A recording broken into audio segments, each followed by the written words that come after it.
Are you all sitting and excited to be here? Except two who left to smoke methamphetamine.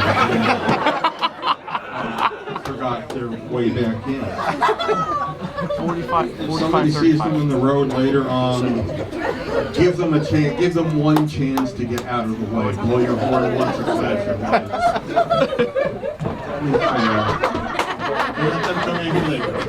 Now, 10 seconds they'll wish they never came back. I was wondering what he was running about. I'm Tom Hughes. I just want to say I'm doing this in tonight for my friend Maya Banks, who had a little accident the other day. I saw my mother's pussy by mistake when I was 9 years old. Are you serious? It is the worst thing that can possibly happen when you're 9 years old. You can ask any guy here, any man here, if that's not true, as long as he's not here during a special date with his mom. Is anyone here with their mom? I'm dating? good. Oh, jeez. At 9 years old, you would rather come home and find your family shotgunned to death and carved to bits with a lawnmower. Because at least that's something you can understand. And plus, you didn't like them that much anyway. But you know, I'm talking about pre-internet days. I'm talking about pre-Penthouse magazine days, pre-Hustler, pre-Wii, pre-pubescence. We didn't understand pussy. Nobody understood pussy.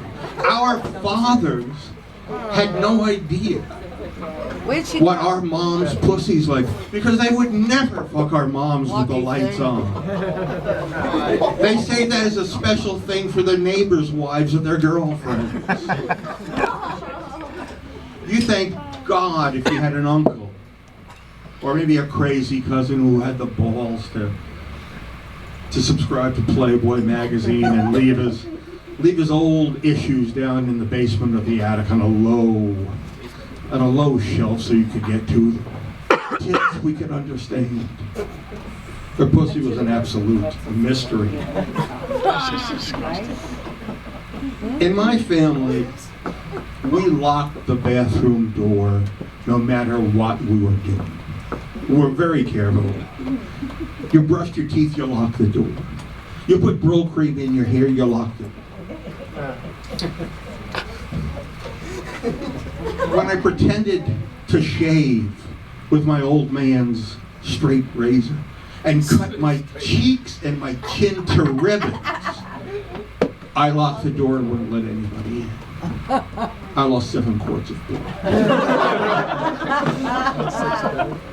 So when I turned the doorknob on that fateful day, I expected only to see the seafoam green tub and sink and toilet just standing at the ready for me. Instead, I saw my mother standing, just getting up from the toilet. And as in my imagination, she had just released a boiling hot torrent into the unsuspecting calm water below her.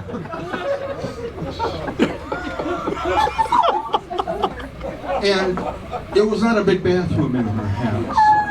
And so when I opened the door and took a half step in, I was only 3 feet away from what? I wasn't sure.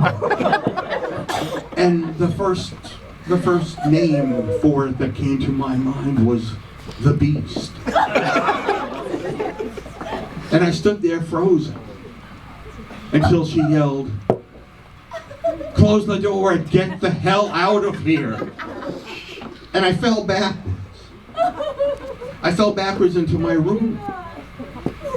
I didn't understand. I knew that 9 years earlier I had somehow slid over that ragged welcome mat into the world.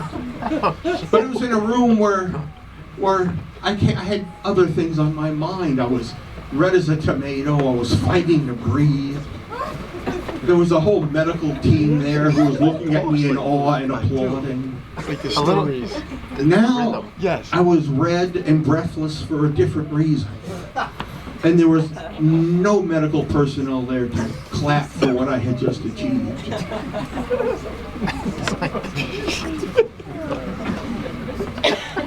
You just got a picture. You have to understand this.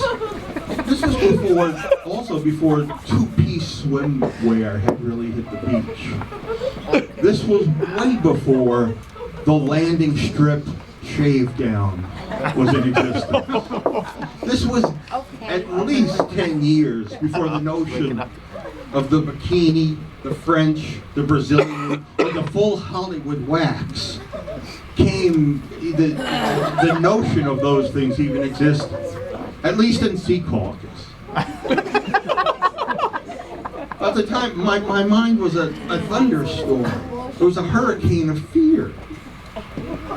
I was briefly afflicted with hysterical blindness. I was confused. I couldn't move, and I thought, had I been a coward, what should I have done? And now, having had a chance to look back on it from all these years, and after having seen Liam Neeson's movie, The Grey, I think back and I think, should I have attached a shotgun shell to a pool cue, taped it on there, and rushed into the bathroom and blown that furry thing right off my mother's legs and saved her life? Now I realize, no, that wouldn't have been the answer. But I didn't know that then.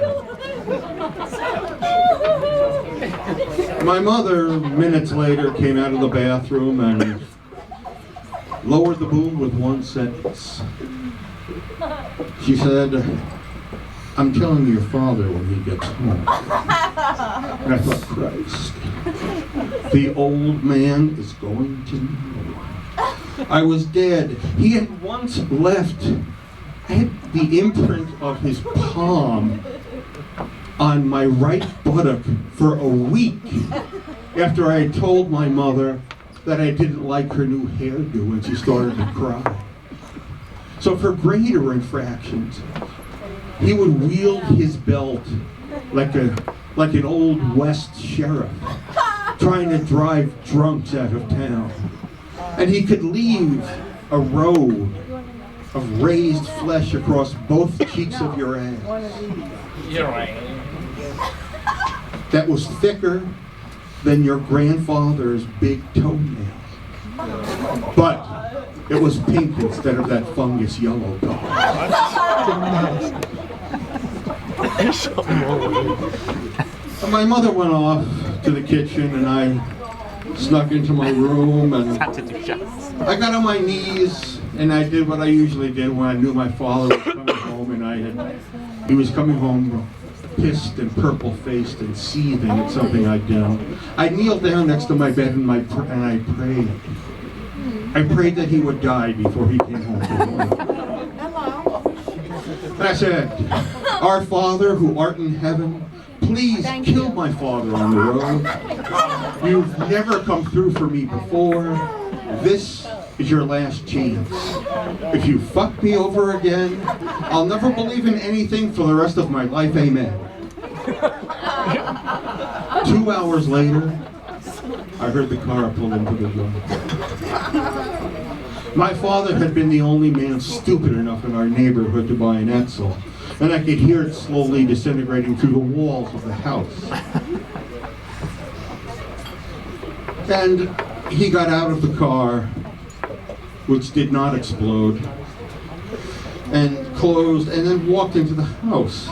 He went directly into the kitchen to see what my mother was cooking, even though it was unnecessary. It was a Friday. We were Catholics. The house stunk of fish, which did not do me any good.